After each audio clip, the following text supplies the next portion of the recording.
Hello. Sa pangalan po ng dakila ng Panginoong Jesucristo, isang mapagpalang gabi sa bawat isa. Nandito po tayo sa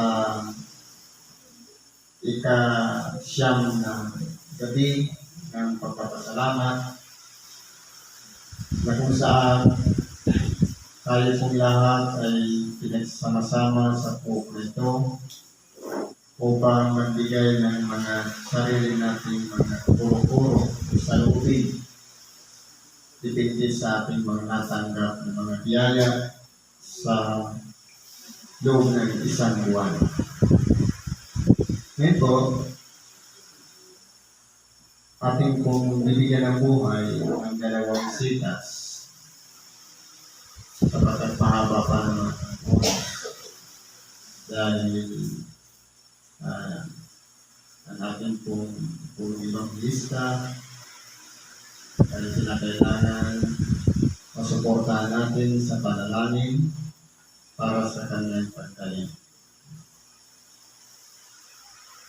Ang una kong aralin ay sa Santiago sa Kapitulo 2 versikulo 14 hanggang 26. Hibayin po natin para naiugnay natin sa araw-araw nating pamumuhay. Sabi po ganito, anong pagkikinabangi, mga kapatid ko, kung sinasabi ng simpan na siya ay may pananampalataya, ngunit walang magawa? Makapagliligtas baga sa kanya ang pananampalataya yan? Ngayon po, kung pag-aaralan po natin,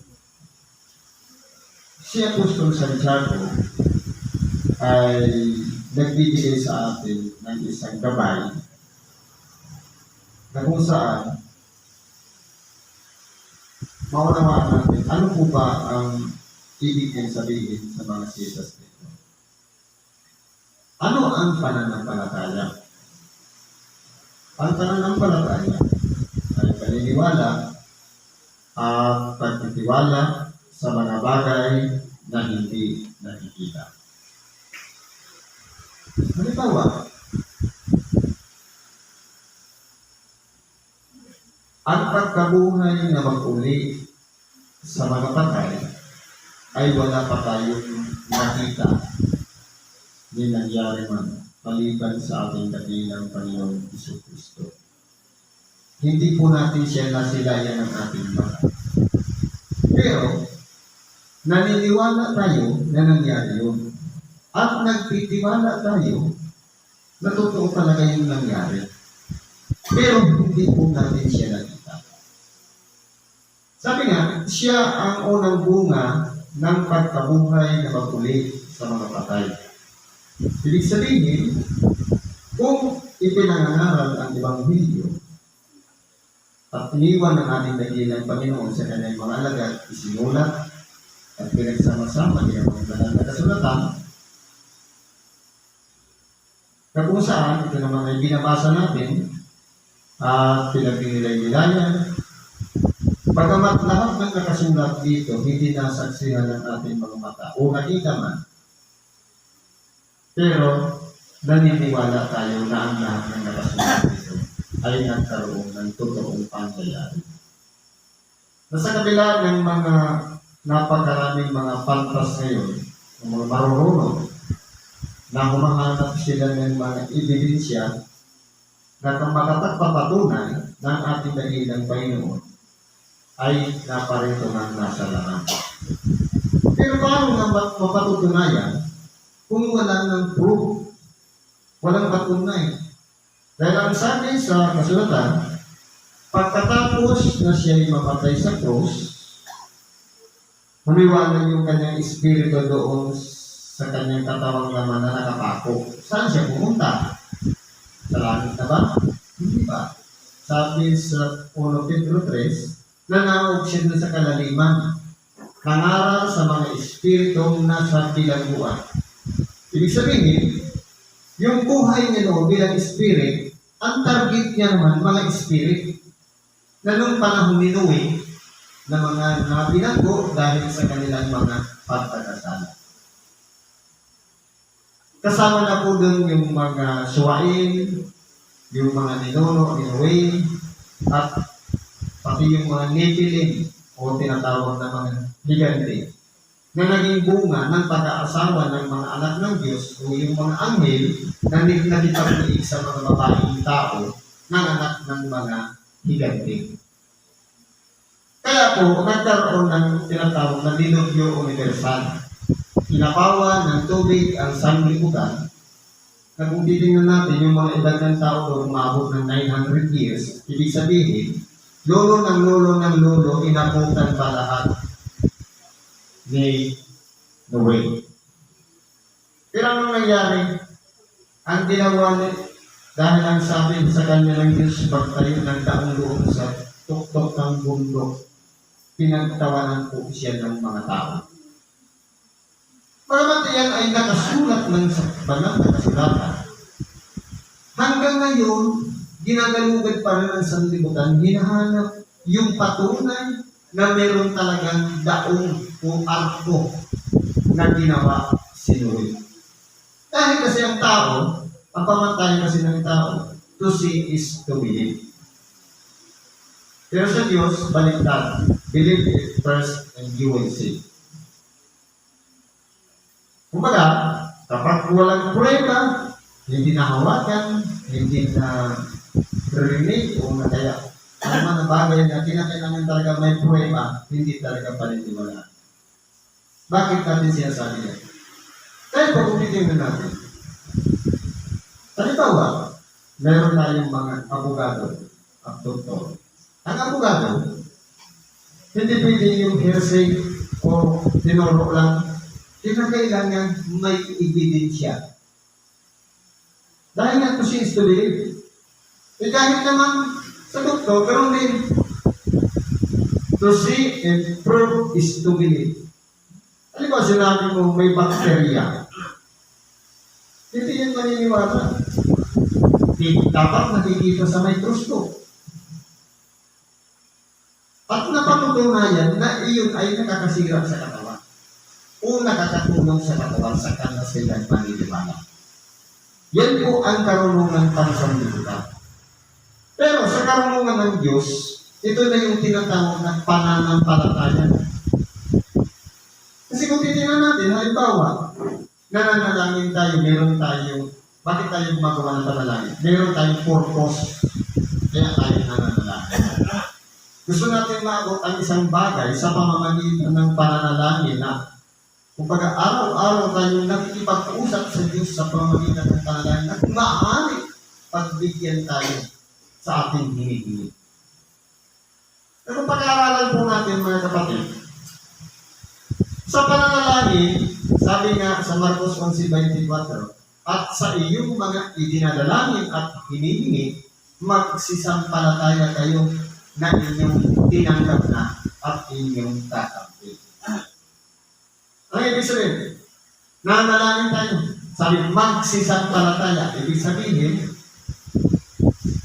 gagawin natin. Kumbaga, pangkasalukuyan, magsisampalataya. Kayo na nyo, tinanggap na. Ibig sabihin, past tense. At inyong tatanggapin, ibig sabihin, present tense. Future tense.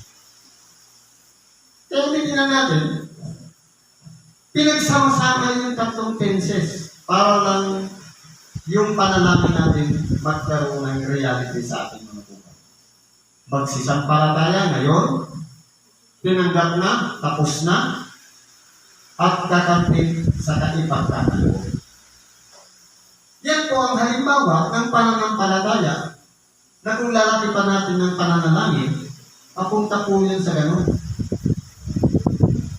Ngayon, dito sa sisitos na ito, inilalakip naman yung tinatawag na dawa.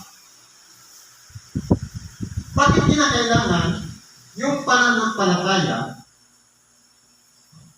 may kakulangan kung walang mga gawa. Halimbawa, anong tawag sa mga mananampalataya? Believers. Totoo lang tayo believers. Naniniwala tayo may Diyos na Ama natin lahat. Naniniwala tayo na may bugtong siyang anak ng ating dakilang Panginoong Jesucristo na nagkatawang taon na buhay dito sa lupa ng ngaral ng Ebanghelyo.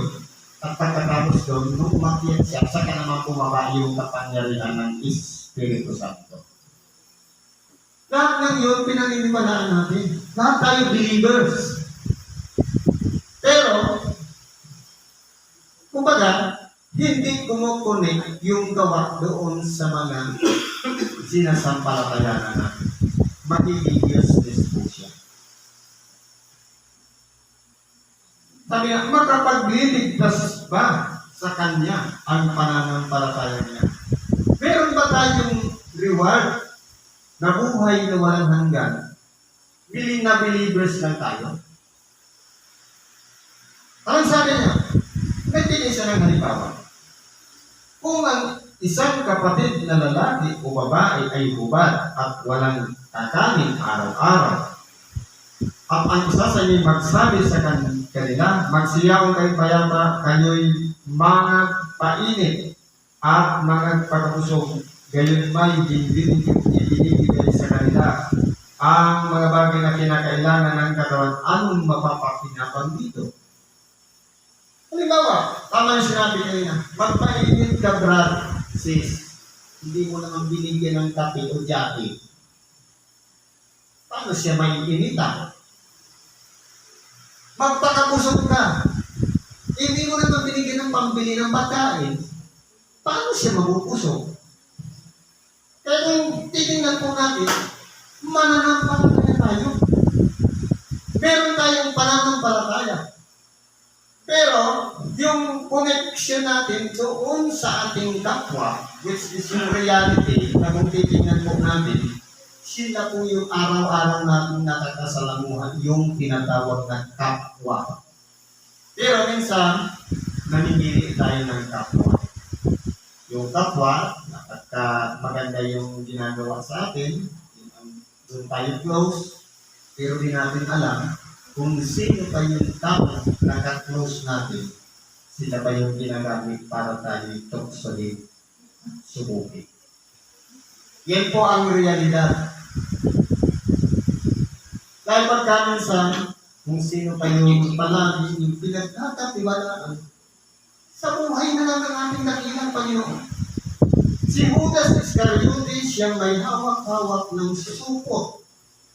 Kumbaga, siya yung pinaka-treasurer ng mga alaga ng ating dakilang Panginoon. Pero sino yung nagbinta sa kanya? Sa halagang 30 pirasong pila, ipinagpalit ang ating dakilang Panginoon. Ngayon, hindi pa makilala ng mga kawan kung sino talaga yung ibinibinta ni Judas Iscariote. May kasunduan pa na ang hahagkan po, siya na yung buhuliin. Dahil ang mga Hudyo, magkakahawig lang ang mga mukha. Parehas sila mga maliitim na balbas sarado, unlike doon sa mga nakikita natin mga karikatura ngayon, na mga buhit lang ng tao, imagination, na kinuha doon sa figure ng mga drawing, hindi po yan ang tunay na mukha ng ating dakilang Panginoon. Kasi po, ang tunay na Hudyo, mga maiitim ang balat. Sabi nga sa ibang bahagi ng kasulatan, tansong binuli. Ibig sabihin, kung titignan natin yung wire, hindi ba katansok yun, na kumikintap siya, pero sunog siya. Katulad na rin na-overheat na yung wire, tansok siya. Pag binalatan mo yun, gano'n ang tansong pinuli. Ibig sabihin, mga maiitim ang Hudyo. Ano naman yung nakikita natin na 3 mukha? Meron kay kanan Jose, at Maria, at meron pa ating dakilang Panginoon. Kung babalikan natin yung kwento noong pagtayo ng Torre ni Babel, nandun po yung salaysay noon. Yung pinakapasimuno nang nagtayo ng Torre ni Babel, siya po yung lalaki doon. At yung asawa niya at meron siyang anak na namatay. Yan ang sinusundan ng mga tao. Toro na hindi naman nakasulat o sumasang-ayon doon sa mga halimbawa na ang ating dahilan pa rin. Kasi kung titignan po natin, yung mga nagbigay ng pagpaparusa sa ating dahilan pa rin, sila po yung mga dayuhan, yung tinatawag ng mga maputi. Marahil, kasi yung mga Hudyo, kung titignan buhay ng ating dahilan Panginoon, ay isang anak ng anluwagi o karpentero, siyempre, bakat na bakat ang katawan sa pagtatrabaho, malakas, kaya kaya nga niya buhatin ng cross. Kaya balik natin tayo dito sa topic na ito.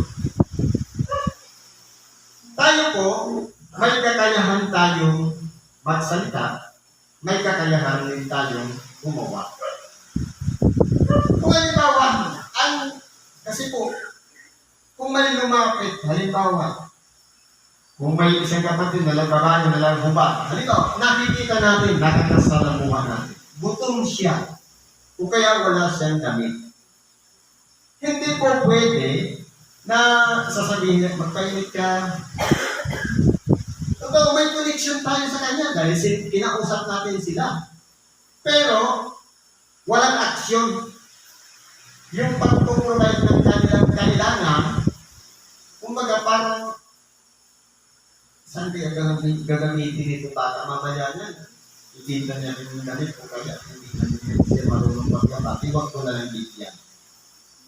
Hindi ba nagiging useless yung tinatawag na pagpapainit?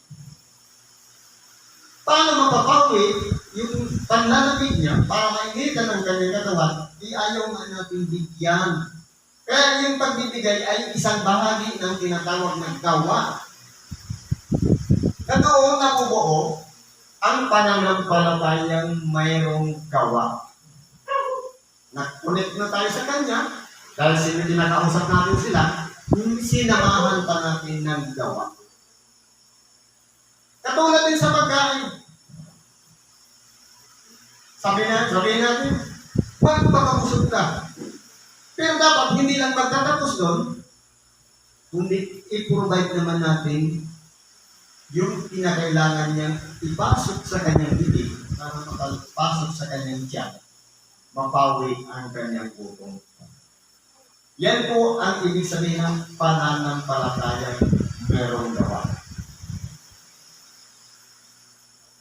Kaya po, kung hindi po yan magkasama, wala pong mapapakinabangan. Kahit sabihin na tayo mga mananampalataya, madasalin, nag-aayuno ng malimit, palagi dumadapo sa templo, nasa-perfect yung attendance, pero hindi natin nilalatipan. Ano mapapakinabang natin? Ano rin ang pakikinabang nila? Parehas po magiging useless. Kahit sabihin bang hawak-hawak natin ang banal na kasulatan, linggo-linggo o kaya kaaraw-araw hanggang panin tayo nangangaral ng Ebanghelyo, pero ayaw naman natin ibigay yung pangangailangan nila. Kasi po, yung pagbibigay ko kasi, isang parte yun na practice na para yung pagiging sakit ay hindi natin magawa. Kasi yung pagbibigay, kasakiman po yun. Pero kung mapagbigay ka, mahabagin po ang tao ko. Kaya po, sa pagiging mananampalataya at sa mapagtamang gawa sa ating kapwa, yan po ang kinakailangan natin. Pinagin o dapat magkasama po ang dalawa na lang. Sabi po dito, ganun din ang pananampalataya na walang mga gawa ay patay sa kanyang sarili. Ano ibig sabihin ng patay? Kung aralin natin, ano ba ang patay? Ang patay, hiwalay. Paano mo nasabing hiwalay? Di ba? Ang isang tao, pag dinala mo sa ospital, hindi na umabot, sabi ng doktor, medically dead. Ibig sabihin, bumiwalay na yung espiritu niya doon sa kanyang katawan. Kaya ang patay ay pagkahiwalay. Kaya pagsasamahin natin silang dalawa para makumplit yung tinatawag na pananampalatayang may gawa. Ano ba sabi? Oo, sasabihin ng isang tao, ikaw ay mayroong pananampalataya at ako'y mayroong gawa. Ipakita mo sa akin ang iyong pananampalatayang hiwalay sa mga gawa. At ako sa pamamagitan ng aking mga gawa ay ipakita ko sa iyo ang aking pananampalataya. Kung babasahin po natin, nakakalito. Palagay natin, dalawang tao ang nag-uusap. Sabi ng isa, ipakita mo sa akin ang iyong pananampalataya. Paano mo naman yung mapapakita na hindi na nakikita ang pananampalataya? Kaya nga, paniniwala at pagtitiwala sa mga bagay na hindi nakikita, paano natin maipapakita yung pananampalataya yan kung hindi natin lalaki panagawa? Kaya ngayon ang sabi nito, sabi ng isa, ipakita mo sa akin ang iyong pananampalatayang hiwalay sa mga gawa. At ako naman, ipapakita ko sa inyo na sa pamamagitan ng ating mga gawa ang ating pananampalataya. Vice versa, kung walang paggawa, ano ang ipapakita natin? Samantalang yung gumagawa, kahit na hindi man niya sinabi, katulad yan ng mga politiko, halimbawa, pamilya tayo. Sabi ng politiko, mula dito hanggang doon magpapalagay ako ng ilaw o street light. Sabi naman ng isa, hindi ako mangangako. Pero pag ako nakaupo na, gagawin ko kung ano ang narapatan. Ang ginawa niya, hindi niya nabanggit yun, pero nagpalagay siya ng street light. Ibig sabihin,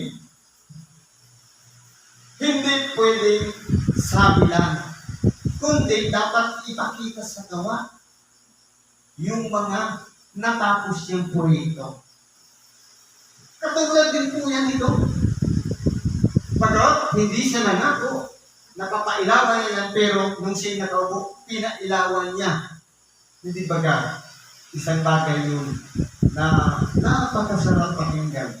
Lalo-lalo na po kung tayo po, mas marami ang ating mga ginagawa kaysa sa ating mga sinasabi.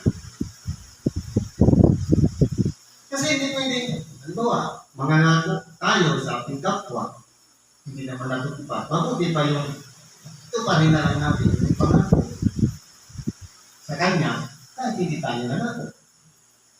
Ganun din po yung. Ngayon, ito ang maganda. Ikaw ay sumasampalataya na ang Diyos ay iisa. Balik natin yung sinabi ko tayo. Hindi pag naniniwala tayo, kung nagtitiwala tayo sa Diyos na hindi nakikita, na isa lang siya. Paano naman doon sinabi mo, hindi ko mayroong Ama, Anak, Espiritu Santo? Magkakaiba-iba po sila kasi may kanya-kanya silang gawain. Sabi nga, tingnan natin, hindi mo siya pwedeng sabihin isa lang. Bakit? Sabi niya nung likay ng tao. Lalamin natin ang tao ayon sa ating oneness. Ano yung ginamit niya na pronoun? Natin. Ayon sa ating oneness. Ibig sabihin, may kausap yung isa. Nag-uusap sila. Pero din po yung tao. Ano yung oneness ng tao sa pagka-oneness nila? Meron tayong katawang laman. Meron tayong espiritu at meron tayong kaluluwa. May pagkahawig yan sa Diyos. Kasi ang Ama, Espiritu.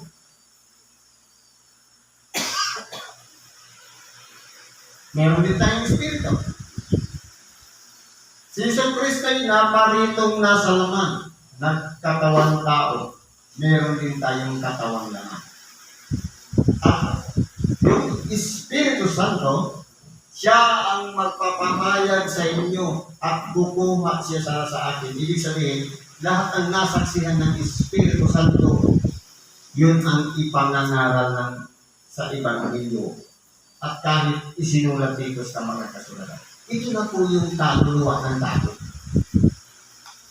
Kaya kung sa kalagayan ng Diyos, tatlo sila, sa tao, tatlo rin ang katawan. Subukan mong tanungin ng sarili. May tatlo sasabihin.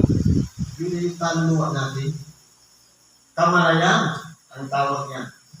Ang isip naman, budhi, yan ang tinatawag ng espiritu. At itong katawan natin na nagkakaroon ng karamdaman, ang tawag naman dyan, katawan mo naman. Kaya ngayon, titingnan natin, ang tatlong ito, magkakaiba-iba din, pero sa kalagayan tao, na sinasabi natin, ako. Kaya po dito, sabi, ikaw ay sumasampalataya na ang Diyos ay isa. Okay, nananampalataya tayo na ang Diyos ay isa. Anong sabi? Mabuti ang iyong ginagawa. Okay, correct yun. Tama yun. Pero, may paghahambing. Ang mga demonyo man ay nagsisisampalataya at nagsisipalin. Anong pagkaiba ng tao na mananampalataya sa demonyo na mananampalataya din? Na parehas ng pinaniniwalaan na iisa lang ang Diyos. Tayo, may kalayaan tayong gumawa ng mabuti. Minsan, nagkakamali, nakakawa ng kasamaan, nakakalaban, dahil sa alitigtigin ng laman. Pero, ang mahalaga, nakaka-recover tayo, nakakabalik tayo sa kabukian. Bagamat napupunta tayo minsan sa kasamaan, pero nagiging mabuti ulit tayo. Unlike doon sa mga demonyo, sila po wala ng chance na para maging mabuti. Para maging matuloy. Kaya nga sila ay nagsisipanginig. May takot sila. Sabi nga, ang takot, ang kaugnay, tarosa. Paano sabihin natin, takot akong mamatay? Ibig sabihin, walang kasiguraduhan ng buhay natin. Lahat tayo mamamatay. Una-una lang. Sabi nga, ang buhay, milagro, ang kamatayan, sigurado. Kung halimbawa, palagi tayo naglilinis ng ating kalooban, palagi tayo nagsisisi, anytime, okay lang mamatay tayo ngayon. Dahil nakaprepare tayo na malinis ang ating kalooban. Kumbaga, ang kamatayan kasi, iyan ay tinatawag na panahon ng pag-aari. Panahon naman ng pagkat, yun naman yung nagkakaroon ng relasyon yung babae ng lalaki sa magkakaroon ng bunga ng isang anak. Kaya kung may kanya pong panahon, na sana kung dating masayang yung panahon na yun, na mula nung age of nagkamalay tayo ng isang taon, tayo 3 taon, na dapat hanggang sa age ngayon, nasumpungan natin na mayroong Diyos. So, yung pagkapanganak sa atin ng ating ina, ang tawag ko birthday o born day. Pero, yung pagkakilala naman natin na may Diyos, i-celebrate din natin yan bilang isang Kristiyano. Di ba kasi iba? Yung itinanganak, i-celebrate yung birthday. Pero, nung una siyang nagsimba, nakalimutan. Nung tumanggap ng bautismo, ng Espiritu Santo at apoy, utubig man, nakalimutan na yung day. Kailan nga ako nga ba na isinuko ang ating sarili? Dapat po yan lahat yan recorded. Nakasulat yan. Gawin natin yung pinaka-alaala ng ating buhay. Datapwat, ibig mo bagang maalaman o taong walang kabuluhan na ang pananampalataya na walang magagawa ay baon. Katulad yan ang halimbawa. Matagal na, mayroon naman siyang asawa, pero hindi magkaanak. Yan ang tinatawag na baon. Katulad din naman yan, ang mananampalataya tayo, walang resulta, walang bunga, walang mga gawa. Sayang yung pagiging isa natin tulong-daman na hindi man lang nasilayan kung ang ating mga gawa ay mabuti o masama. Gusto natin sa mabuti, pero sumasalungat ang ating gawa, ang ginagawa natin masama. Ayaw natin magkasala, pero bakit nagagawa natin ang mga bagay na hindi natin ginagawa? Meron tayong gustong gawin, pero hindi natin nagagawa. At yung mga bagay na ayaw natin gawin, siyang nagagawa ko dahil sa kasalanan tumitira sa atin. Ito po yung nag-uudyo para maglabag o gumawa ng hindi ayon sa kalooban ng Diyos. Kaya sabi dito, taong walang kabuluhan, kapag hiwalay ang ating mga gawa sa ating pananampalataya, o kaya tinatawag na baon ang tawag sa atin, taong walang kabuluhan. Hindi baga ang ating amang si Abraham ay inaring ganap sa pamamagitan ng mga gawa? Dahil sa kaniyang inihain si Isaac na kaniyang anak sa ibabaw ng dambana. Balik tayo sa kwento ni Abraham. Ang sabi ng tinig ng Diyos kay Abraham, pumunta kay Cana doon sa isang lugar, ialay mo ang iyong anak. Hindi ba ang kwento ni Abraham? Hindi siya magkaanak. Kaya ibinigay ni Sarah, ibinigay niya yung kanyang alila si Agar para magkaroon ng anak si Abraham sa kanya. Mula sa kanya yung mga palakad. Nagkaanak na si Agar, yung tinatawag na anak sa pagkaalipin na ang bunga si Ismael. Dahil nakita na mas ginagigiliwan ni Abraham si Ismael na anak ni Agar.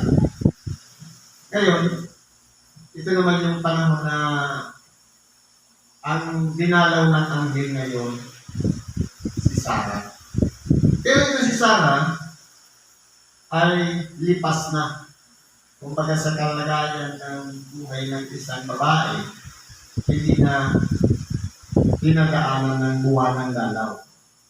Kumbaga wala nang chance magkaanak. Ngayon, sabi, magkakaroon ka ng anak sa iyong asawa, sabi kay Abraham ng anghel. Inando naman sa likod ng pinto si Sarah. Tinatawanan niya, sa ulang ko ba naman na ito, nanubig ka ang Diyos, pagkakaroon pa ako ng anak sa aking asawa. Sabi nga ng angin, bakit ka tumatawa? Bakit natatalos na ngayon yung reaction ni Sarah doon sa sinasabi ng anghel. Pero dahil ngayon ay salitang mula sa Diyos, ang pangyayari na hindi pangyayari.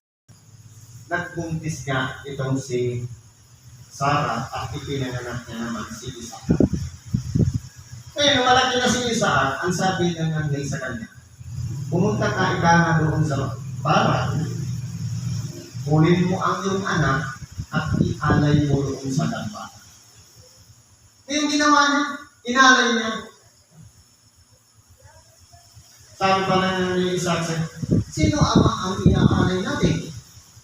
Dahil pinalaki niya si Isaac na alam niya na mayroong ginagawa si Abraham na pag-aalay. Ngayon ginawa niya, pinalian si Isaac at inihiga doon sa ibabaw ng mga kahoy para sunugin. No? Kinuha na yung kunyan, tatarak na sa dibdib ni Isaac. Kaya kinakailangan ibuhos ang dugo, yun ang ginagawang pag-aalay. Pinigilan siya ng angkin. At paglingon niya, may nakita siya na isa doon. Tupa na kumbaga nakasabit yung kambing na basta may sungay siya na nakasabit doon sa mga sangay yung kanyang sungay. At yun ang ginawang kahalili doon ni Isaac. Kaya ulitin na natin, bagamat nag-iisang anak kay Sarah, si Isaac, na pinakamamahal ni Abraham, pero dahil sa kahilingan ng Diyos, na mula sa kawalan, wala siyang anak kay Sarah, binigyan siya ng isa, tapos hiningi pa uli ng Diyos, hindi po siya nagdalawang isip.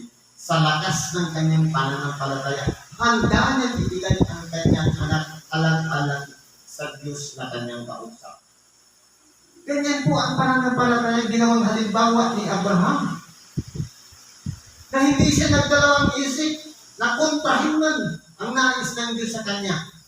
Na si Abraham nakita ang kabibusitan ng kanyang puso, ang katapatan sa Diyos, na handa niyang isakripisyo ang kanyang anak na si Isaac para lamang sa kahilingan ng Diyos sa kanya. Dito po sinubok ngayon si Abraham na sa lakas ng kanyang pananalig.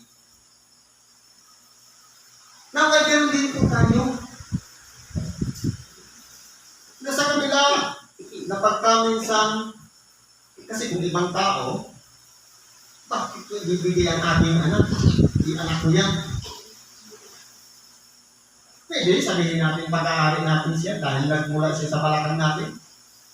Pero may sariling buhay ito lang.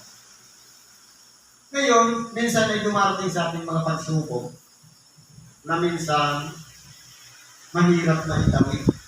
Pero kapag malakas ang ating pananalig, na napapadali po ang pagtawid o paglagpas sa mga pagsubok na dumarating sa atin. Kaya naging halimbawa ngayon dito si Isaac. Nakikita mo na ang pananampalataya ay gumagawang kalakip ng kanyang mga gawa at sa pamamagitan ng mga gawa ay naging sakdal ang pananampalataya. Kaya po dito, sa ginawa ni Abraham, yung pananampalataya, ginawa niya sa kanyang anak. Kaya naging ganap ang kanyang pananampalataya. O naging sakdal, naging ang pananampalataya ni Abraham. Dahil po nilapitan niya yung gawa na hindi lang siya nangako sa Diyos, oo, ibibigay ko ang ating anak. Tinalian niya pa at nilapag niya pa. Handa niya pang patayin. Kaya po siya tinawag na may pananampalatayang sakdal. Naging halimbawa po siya para pamarisan turaro natin na dapat ang pananalig natin sa kanya purong-puro. Hindi dapat madadaig ng anumang paghihinala o pagdadalawang isip, kundi gawin natin buo yung pananampalataya natin sa Diyos. At natupad ang kasulatan na nagsasabi, at si Abraham ay sumampalataya sa Diyos at yaw ibinilang na katwiran sa kanya at siya'y tinawag na kaibigan ng Diyos. At dahil po sa pagtatagumpay ngayon ni Abraham, ginawa siyang ama ng maraming bansa. Ngayon naman ay ipinangako ng anghel sa kanya na bagamat wala siyang anak kay Sarah, pero nangako naman ang anghel sa kanya na mula sa iyo gagawin kitang ama ng maraming bansa. Na kumbaga, sabi, sa kalagayan ni Abraham, wala nga akong anak, paano ako magiging ama ng maraming bansa? Sinampalatayanan niya ni Abraham, kaya nangyari sa kanya yung pangako ng anghel. Kasi po yung pananampalatayang sakdal, mahirap po kasi yan sa isang tao kung halimbawa iiral sa atin ang sariling karunungan. Pero kung ipagkakatiwala natin sa Diyos po kasi walang imposible. Kasi kung titignan natin, halimbawa, pagiging sakdal ng tao, naging halimbawa si Job. Ipinagmamalaki siya ng Diyos. Sabi ng Diyos, walang katulad niya sa ibabaw ng lupa. Ibig sabihin, si Job lang nakagawa nun. Mayaman siya, marami siya nariyan. Pero, pagiging matuwid niya sa kanyang mga bibig sa pagsasalita, nakita niya ng Diyos. Ipinagmalaki niya ngayon si Satanas. Anong ginawa ni Satanas? Subukin mo, galawin ang kanyang mga ari-arian. Iwan ko lang kung hindi ka patay. Anong ginawa ni Satanas? Unang ginalaw, yung mga tupang, yung mga tambling, yung mga bara, lahat yung nalipol sa isang trahedya. Meron lang isang natira, yung bantay, nag-report sa kanya. Okay. Hindi tumalikod ngayon si Job. Nag-usap uli ang Diyos sa kasi Satanas. Nagbigay siya ng panibagong chance. Mga anak naman, dinaluyong ng hangin, nagiba ng bahay, namatay lahat. Pero walang masamang salitang lumabas sa sarili. Ganon din, merong isang taong naiwan, nag-report kayo. Nakatalawa na ngayon. Ang pangatlo, yung mga kaibigan ni Job. Dahil si Job, nagkaroon ng tinatawag ng pag-aayun o nahiga siya sa abong. Nagdamit ng sako. Salit na yung mga kaibigan, ang makakatuwang niya para magtagumpay siya, nilalait niya pa. At ginagawa nila para manghina ang loob ni Job. Pero hindi pa rin sila nagtagumpay sapagkat walang ibang salitang lumabas sa bibig ni Job na sumasalangat sa Diyos. Anong pangapat? Pinatubuan siya ng mga buko na likawasa, sabay-sabay pinaputok, nagtumalsik na uod. Sabi niya, katawan kita dito ka bumalik ka sa akin. Wala pa rin sa kanya. Lumabas na ano ang masama sa kanyang bibig. Ang panghuli, yung kanyang asawa, kinupokya ng Diyos. Talikuran mo ng Diyos mo. Pero dahil sa panghuli yung hindi nagkamali siya, naging tapat sa Diyos. Anong ginawa niya? Ibinalik ang lahat ng nawalaan sa kanya. Kaya siya nagtagumpay. Kaya kung hindi na, itong mga taong ito, nagbigay sa atin ng mga halimbawa. Totoo, sa buhay natin, mahirap dahil ngayon, parang na ngayon ng nag-improve ng teknolohiya, meron mga bagay na hindi natin kaya isakripisyo. Halimbawa, cellphone na lang. Hindi natin minsan na sakripisyo lang sa isang araw na hindi tayo mag-tilpilot yan. Hindi na lang. Hindi natin magawa yan. Pero kaya natin yan. Subukin natin isang araw mag-sacrifice niya. Kahit araw lang ng pagsamba, focus tayo doon sa pakikinig ng ibang video at pananampalataya. Mahirap ka kasi ngayon. Tuloy natin.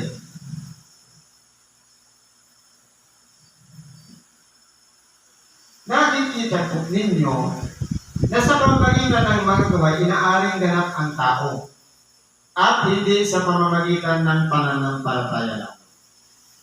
Kaya kung tayo mga tao, nagiging ganap ang ating pananampalataya pag nilalaki pa natin ang gawa.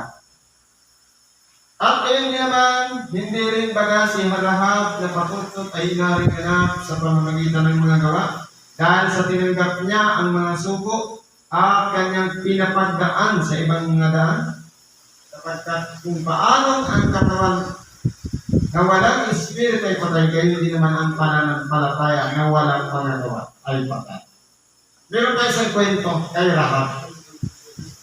Sino itong si Rahab? Noong panahon ni Josue,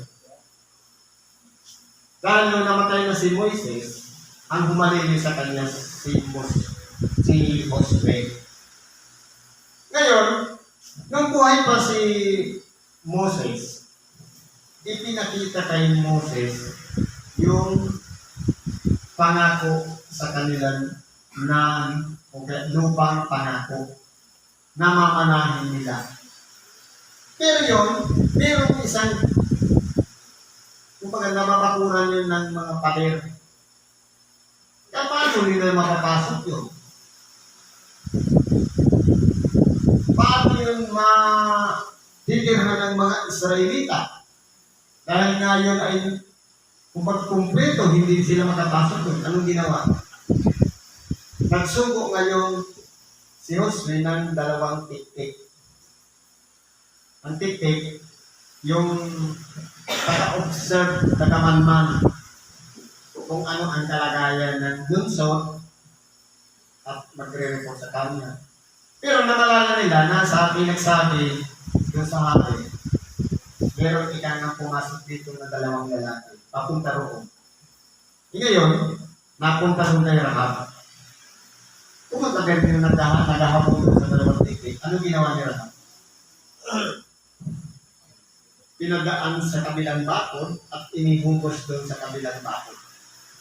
Kumbaga, parang basket, may tali, pinaupo doon yung 2, tapos parang inaarya yung lubid para makababa sila doon sa kanila.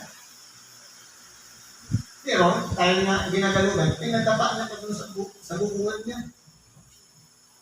Pero kung titignan po natin dito, si Rahab ay inaring ganap sa pamamagitan ng mga gawa. Na bagamat hindi niya kilala yung 2 tiktik, pero naging ganap ang kanyang pananalig dahil sa kabila ng kanyang pagiging isang patuto o babaeng makasalanan na nakikipagniig sa iba-ibang mga lalaki, yung tinatawag na sa panahon natin hostess o patutot. Pero dahil gusto niya maging mabuting tao para sa mga Israelita, handa niyang isakripisyo na magligtas ng 2 tiktik para lamang maging mabuti ang kanyang mga gawa. Kaya po siya inaring ganap na kumbaga, gumawa siya ng isang pamamaraan na itinanggi niya na may dumaan sa kanya ng 2 tiktik, pero ginawa niya ng solusyon. Yun yung sinabi kanina ni Sis Jane, white lies. Nakagawa siya ng nakalulog naman sa Diyos ang ginawa ni Rahab. Sa panghuli, dito, sabi, sapagkat kung paano ang katawan na walang espiritu ay patay. Ito na yung sinabi ko kanina. Hindi kalibig. Kapag ang katawan, wala siyang espiritu, ang tawag yan, patay. Pero din naman, kapag mayroon tayong pananampalataya na walang gawa, patay din ang kalagayan natin. Ibig sabihin, kahit ano pang gawin natin, panalangin, puspusin natin, araw-araw, gabi-gabi, oras-oras, palagi tayong pupunta ng simbahan. Pero tayo lumapit sa ating namamalimos, ayaw natin bigyan. Sa mga tuwing, kulang tayo sa gawa. Diyos mismo ang paligid nating mananampalataya. Iwalay sa mga gawa. Kaya kung meron pa tayo dito isang sitas, sabi sa Ebanghelyo ni Apostol Juan, Kapitulo 6, versikulo 46 hanggang 53. Sabi nito,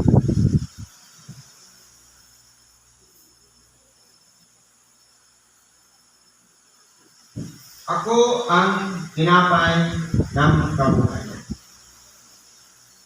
Ngayon, bakit sinabi ng ating nagilang Panginoon?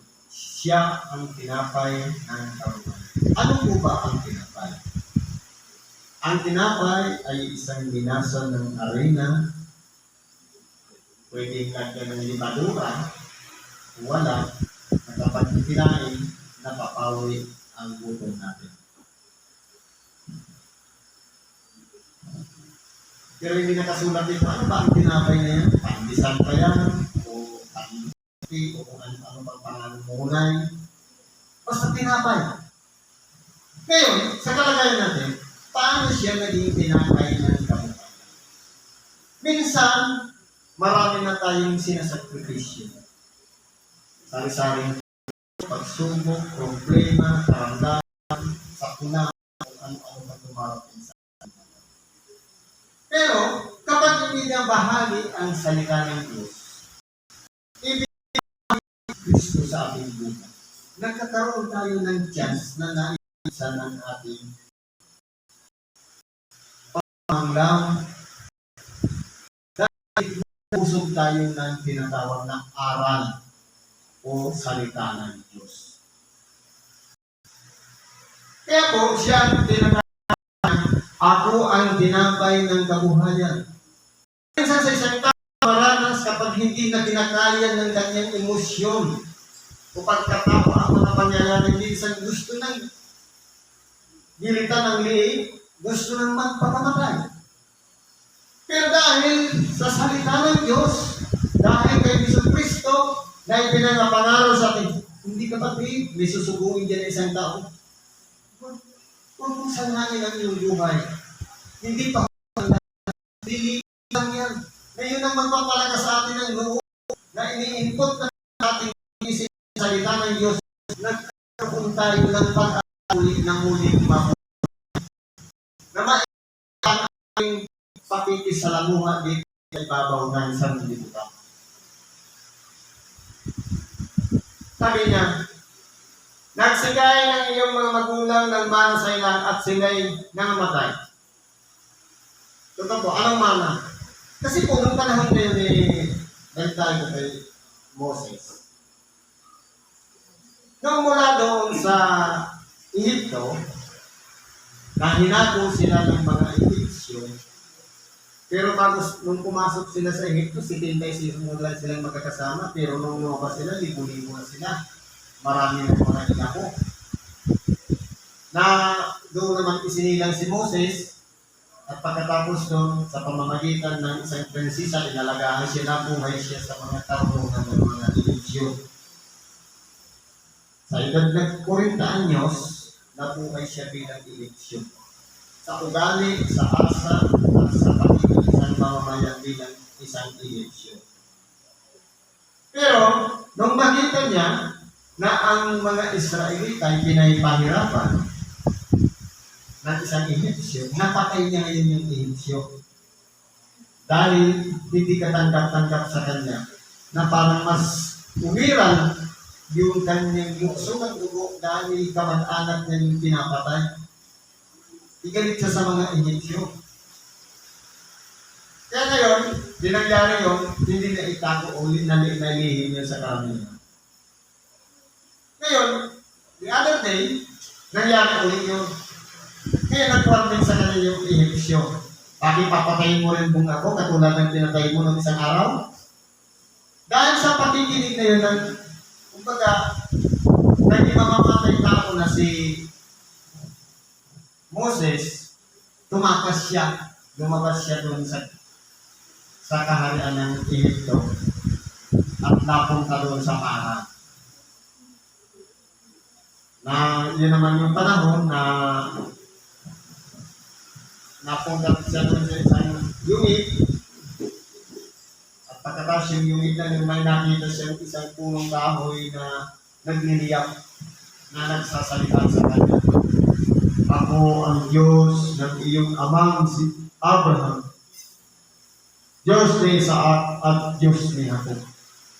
Hubarin mo yung sandan niya sapagkat ang daang kinatatayuan mo ay daong banal.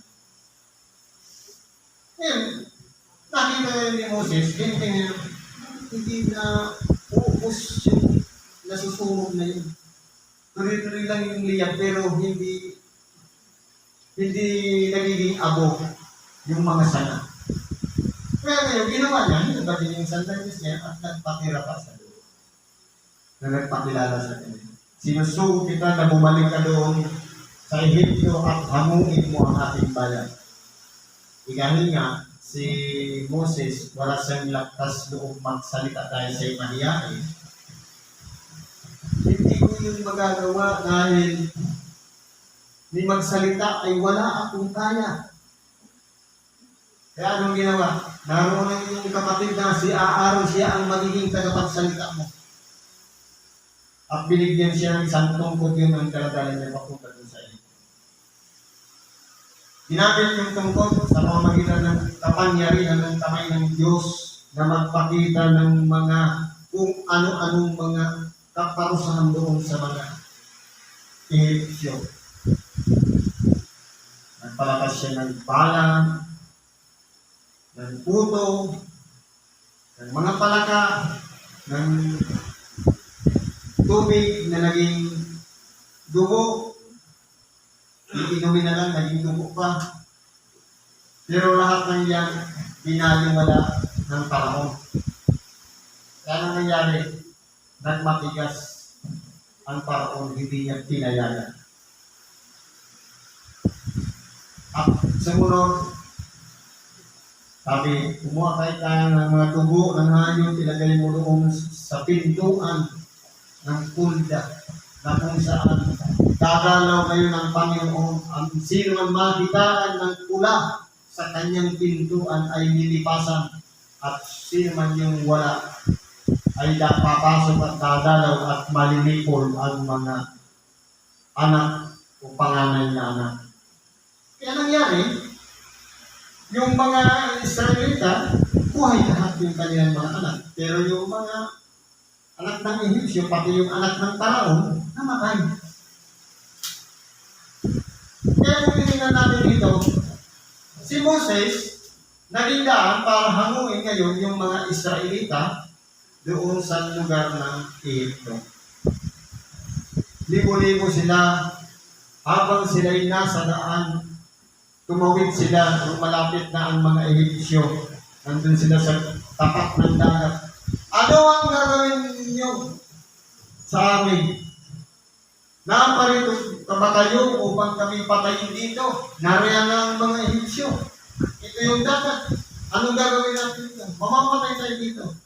Sa pamamagitan ng tungkod ni Moises, itinaas niya at nahabig yung dagat at pinatawid sila doon sa kapangyarihan ng Diyos.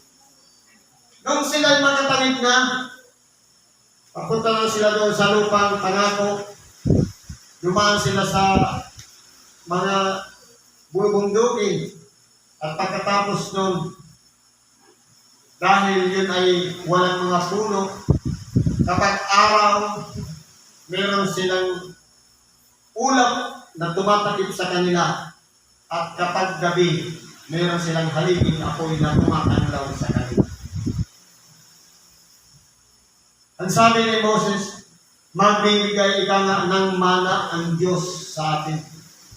Kumuha kayo ng sakto lang sa iyong kakainin sa ngayon. Huwag kayong maggagawa o kumuha ng labis.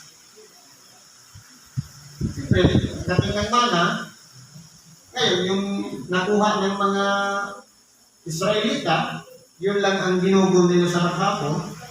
Yung mga kumuha ng labis, yung buksan nila, may mga uod na. Sumunod araw ganun ulit. Ang sabi, kumuha kayo hanggang sa kinabukasan. Ibig sabihin, kung konsumo ngayon hanggang kinabukasan, maglalaan yung mga taong mga Israelita.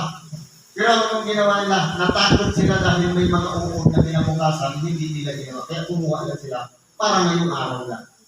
Pero dahil sa sabi ng Diyos, yung mga tao na sumunod sa sinabi ng Diyos, hindi naman nabulok ang kanilang pagkain. Dahil may kapangyarihan po kasi yung sinasabi ng anghel na tumutulong sa kanila. Kaya sila yung nagtapuntay doon sa daan. Hanggang sa makarating sila doon sa lupang panagat. Kaya nagkapira ng mga Israelita. Nagsikain ng iyong mga magulang ng mana sa ilang at sila'y nagamatay. Totoo po. Pero ang binibili lang natin na ilang pagkain na nagbibigay buhay. Sabi niya, ako ang tinapay ng buhay, tinapay na buhay na bumaba galing sa langit. Kung ang sinuman ay kumain ng tinapay na ito, siya'y mabubuhay magpakailanman. O at ang tinapay na aking ibigay ay ang aking laman sa ikabubuhay ng sanglibutan. Pero kung titingnan natin, sa mga sarado ang pag-iisip, ito ay mahirap unawain. Bakit? Sabi dito, ang mga Hudyo ngay na nagtalo-talo na nagsasabi, paano may pamakain niya sa atin ng taong ito ang kanyang laman? Hindi ba nahirapan silang unawain dahil sarado ang kanilang pag-iisip? Ngayon, ano ang sinabi ng ating kapila? Ako ang tinapay na buhay. Katulad ngayon,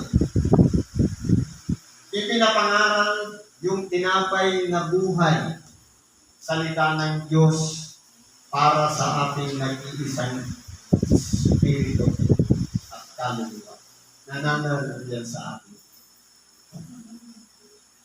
Yung pagkain material, ang nakikinabang niya, ng benepisyo, yung ating katawan naman, nabubusog siya eh. Pero yung ating kaluluwa at espiritu, nabubusog siya sa tinatawag na pakikinig ng salita ng Diyos. Kaya sayang, kung halimbawa, umalis ka sa iyong tahanan, pumunta ka dito sa templo, tapos tatatin mo dito, ng oras ng pinapakain yung ating kaluluwa at espiritu, tapos tulog yung ating katawan, ano ang pakikinabangan natin? Nabubusog ba ang ating kaluluwa at espiritu sa pinapay na buhay na yan? Paano natin inignore, binaliwala yung panahon na pagtanggap ng ating kaluluwa at espiritu para mabusog naman sila. Sa hapon ng buhay, magpatuloy tayo. Pagkamat tayo may karamdaman, mga problema o kung ano-ano pa man dumarating sa ating buhay, nagpapatuloy lang tayo ng buhay dahil sa pagkain spiritual na walang iba ang salita ng Diyos.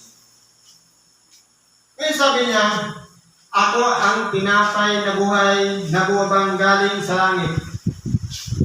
Kung ang sino man kumain ng tinapay, ay sinasabi niya dito, yung kanyang katawan. Makakain ba natin ang katawan ng ating dakilang Panginoon? Sabi niya dito sa huli, sa 63 kasi sabi dito, ang mga salitang sinalita ko sa iyo ay pawang espiritu at buhay. Ibig sabihin, pinapahayag ng ating dakilang Panginoon sa espiritual na pamamaraan na walang iba, ito na yung salita ng Diyos na ating tinatanggap at pinakikinggan para mabusog ang ating mga kaluluwa at espiritu. Kaya kung magtitingnan po natin, paano natin ikukunik ang ating sarili kay Kristo na tayo'y nasa piling niya? Walang iba ang kumain ng tinapay. Ang nakikinig ng salita ng Diyos ay Kanya. Pero hindi nakikinig ng salita ng Diyos ay wala sa Kanya. Dahil naagaw ng kalaban, dapat sana nandito sa loob pero nasa labas. Dapat sana gising pero tulog. Dahil po, inaagaw ng atensyon upang sa ganon para tayong sinisipulan. Hindi, kumbaga, binubulungan sa ating sarili, sige, matulog ka na, huwag ka na makinig ng salita ng Diyos. Hayaan mo maglaway yung nagsasalita na yan sa una. Kung titingnan po natin, meron tayong makikinabangan sa panikinig ng salita ng Diyos. Ngayon, sabi nito, sinabi niya sa kanila ni Jesus, katotohanan, sinasabi ko sa inyo, maliban na inyong kanin ang laman ng anak ng tao at inumin ang kanyang dugo, ay wala kayong buhay sa inyong sarili. Dagdagan natin ng dalawang verse. Ang kumakain ng aking laman at umiinom ng aking dugo ay may buhay na walang hanggan, at siya'y aking ibabangon sa huling araw.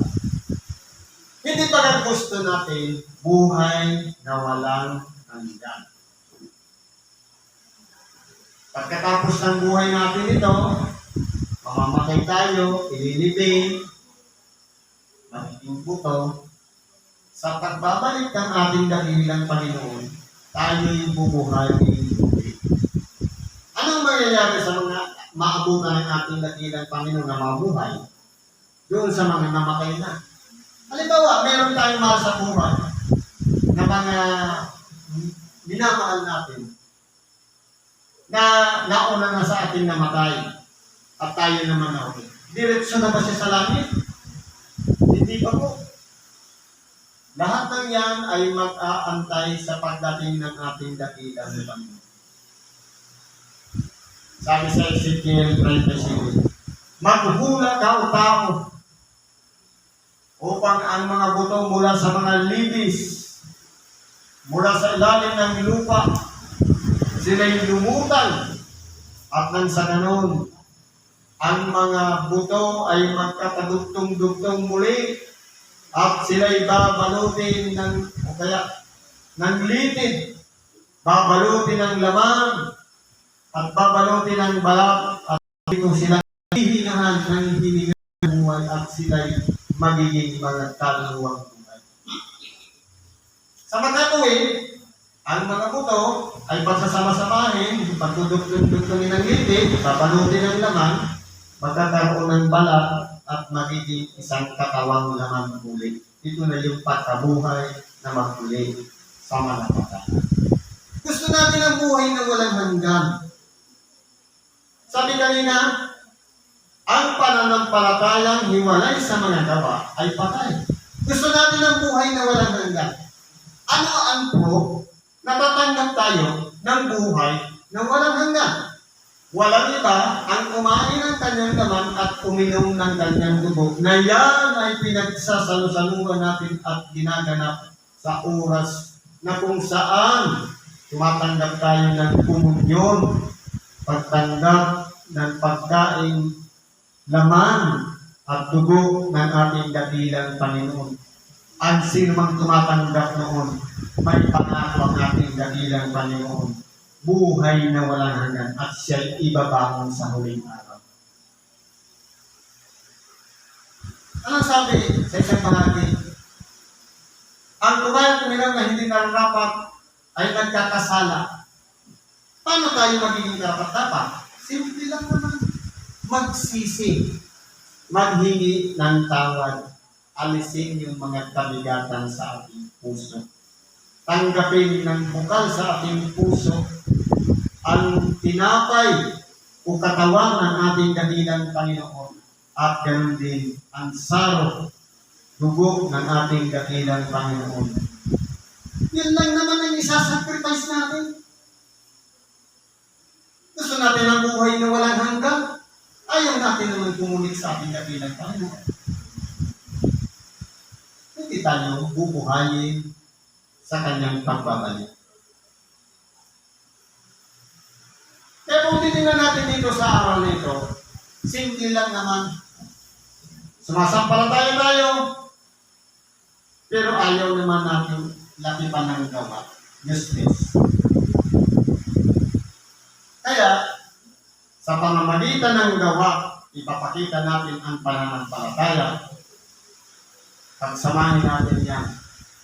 At tayong lahat, isuko natin ang ating sarili, tanggapin natin ang iniaalok ng ating dakilang Panginoon na buhay na walang hanggan. At patunay niyang ang kumain ng kanyang laman at uminom ng ating dugo ay may buhay na walang hanggan. Quoted yan, 1:54. Ulit natin. Ang kumakain ng aking laman at umiinom ng aking dugo ay may buhay na walang hanggan. At siya'y aking ibabangon sa huling araw. Kaya hindi po pwede sabihin na gusto ko lang ng buhay na walang hanggan. Pananampalataya lang yun. Dapat lakipan natin ang gawa upang sa ganon magkaroon tayo ng chance sa buhay na walang hanggan. Yan po ang inaalok na natin dakilang Panginoon, ini-offer sa atin. Nasa atin po ang paglilinis ng kalooban dahil yan po ang bumabalakid sa atin. Kaya po, kung aralin natin, mayroon pang ibang sinaga natin natin. Mangaral kami ng salita ng Diyos. Nagpagaling kami ng karamdaman. Dahil wala tayong connection sa Kanya, anong sabi niya? Magsilayo kayo sa akin, hindi ko kayo na nakikilala. Kaya kasi po, ang pagkakakilanlan ni Kristo sa atin, yung handa natin tanggapin yung inaalok niya. Yan ang tinapay na pinakakailangan natin, walang iba. Ang aral na tiyanta natin pakikinabangan, ang bisa nito sa pagpapangon na makuli sa mga patay. Kaya po, sa puro ng Espiritu Santo, bagamat ang ating mga kaisipan ay may limitasyon, pero kapag binuksan niya, maunawaan natin ang kahalagahan nito sa ating mga. Kaya po, sa bawat isa sa atin, salamat sa Diyos. At pinagkalooban niya tayo ng aral na siyang pagnilay-nilayan natin sa buong nating buhay. Pahalagahan natin po siya sapagkat ito po ang susi ng buhay na walang hanggan. Siguro hanggang dito na lang ang ating bahagi ng salita ng Diyos. Salamat po sa Diyos at ipagkatiwala natin sa Kanya ang lahat ng ating mga kahilingan. Sa ngalan ni Kristo Jesus. Salamat at mapagpalang sa ating lahat.